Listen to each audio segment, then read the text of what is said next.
আব্বা তোমার মেয়েরা শ্রাবণীকে মেরে বের করে দিয়েছে, আর তোমার মেয়েটাকে কিছু বলোনি? আমি এত করে ব্যাগত্ব করলো, বৌমাকে মারো না, তা আমার কোনো কথা শুনলো না। বৌমাকে মারতে মারতে বাড়ি থেকে বের করে দিল। তোমাকে কিছু করতে হবে না, আজ আমি ওটাকে বাড়ি থেকে বের করে দেবো, দেখি কি আটকায়। দোস্তা নাকি বাড়ি থেকে বের করে দিবি? এই বাড়ি আমাদের, তোর পক্ষে যা বলবে তাই শুনতে হবে। আব্বা সব জমি জায়গা বিক্রি করি তুই 3-4 বার বিয়ে দিছে, তাদের সংসার জ্বালি, এখন আবার আমাদের সংসার জ্বালাইতে এসছি। ক্ষমতায় আমাদের বিলি কথা বলবি না, আমরা 3 বার কেন 10 বার বিয়ে করতে পারি, তুই বলার কে? ঠিক আছে, তোদের ব্যাপারে যখন আমার বলার কোনো অধিকারই না, এখন আমি আর এই বাড়িতেই থাকবো না।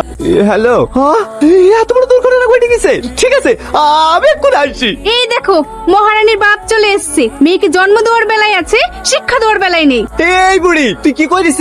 তোমার মেয়ে এবার কুদ্দুসের ছেলের সাথে পালিয়ে যাচ্ছিল, তাই আমি সিদ্ধান্ত নিয়েছি এই চরিত্রহীন মেয়েকে আমার বাড়িতে রাখবো না। তাই তোমার মেয়ে তুমি নিয়ে যাও। ভাই, তোমার হাত ধরে বলছি, তুমি এরকম কথা বললো না। আমার দুটো মেয়ে বাড়িতে আছে, আবার যদি এই মেয়েটি চলে যায় তাহলে ওই আমাদের কাছে মুখ দেওয়া কি করি? আপনার ছেলে ভালো হলে না, আমি অন্য ছেলের সাথে পালাতো না। এই বলে তুই চুপ কর, ওর কথা তুমি কিছু মনে করো না। মনে করবে না মানে? ও দোষ করি ওর কথাই শুনতে হবে নাকি? তোমার মেয়ে তুমি নিয়ে যাও। ঠিক আছে, যাচ্ছি। আমি এই বাড়িতে থাকতে চাইনি। চাচা, পাড়ায় সব বুলা খাওয়া করছিল, আপনার ছোট মেয়ে বলে ঘুরে আসছে। হ্যাঁ বাপ, ছোট মেয়েটা ঘুরে এসছে। একাতে ভাই 3-4 ব্যাগের বিয়ে দিছে, চাচার এলাকায় সব কুটুম হয়ে গেছে।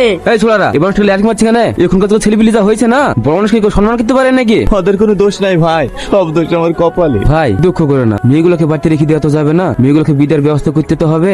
হ্যাঁ ভাই, কালকে বিয়ের মানুষ আসার কথা আছে, দেখি কি হয়। ভাই, আমার মেয়ে সম্বন্ধে আপনারা সবকিছু জানেন তো? হ্যাঁ ভাই, আমরা জেনে শুনে এসছি। আপনারা সবকিছু জানার সত্ত্বেও যে আমার মেয়ের সাথে আপনার ছেলের বিয়ে দিতে চাইছেন, তার জন্য আপনার কাছে আমি সারা জীবন কৃতজ্ঞ থাকবো। তোমার প্রথম বিয়েটা কোথায় হয়েছিল?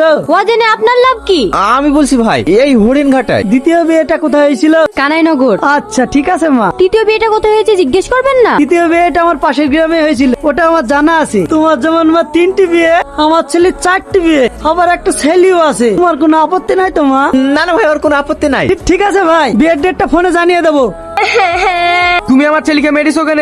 মারবো না তো ধূপ দেবো নাকি? সব সময় মা মা মা। তুমি তো মা হও, মা বলে ডাকলে তোমার ক্ষতি কি? ওই কালপাচার কেন আমি মা হইতে যাবো? উল্টো পাল্টা কথা বললে না, হট ধাক্কা দিয়ে বাড়ি থেকে বার করে দেবো। আমাকে বের করে দিবি? থাক তোর কালপাচার ছেলে কেলি, এ দামি চলনু। ওগো, উঠু উঠু ওষুধটা খেয়ে নাও। ওষুধ খাবো না গো, আমি মনে হয় আর বাঁচবো না। চুপ করো, কি আবার তুমি কথা বলছো? ওষুধ খাও, তুমি ভালো হয়ে যাবে। কি রে সাথী, তুই একা আসছিস? জামাই কো? তোমার জামাইয়ের মুখে লাথি মেরি সারা জীবনের মতো চলে এসেছি, এবারে তার জীবনে যাবো না। এই স্বামীটারও ভাত খেতে পারলেনি, মুখ পুড়ে চলে এসে বেশ করেছি। সেদিনকে আমার বিজনের লোক এসেছিল, বয়স্ক চুল ফুল পাকা, এরা যখন যাত্রা খায় ঝুড়ি দিতে পারলেই বাঁচে। এখন হয়তো বয়স্ক ছেলের বিয়ে দিতে চাইছি, কিন্তু আগে তো ভালো ভালো ছেলের বিয়ে দিয়েছি। এখন তো সংসার করতে পারিসনি। ভালো ভালো ছেলের সঙ্গে বিয়ে দিলে কেউ সংসার করতুক না? সব বেকা কুজু, সব আমাদের কপালেই জুটিছিল। হ্যাঁ মা, তোরা ঠিকই বলিস, আমি তোদের ভালো জায়গায় বিয়ে দিতে পারিনি, আমারই ভুল হয়েছে। তোরা আমাকে বাবাকে দিতে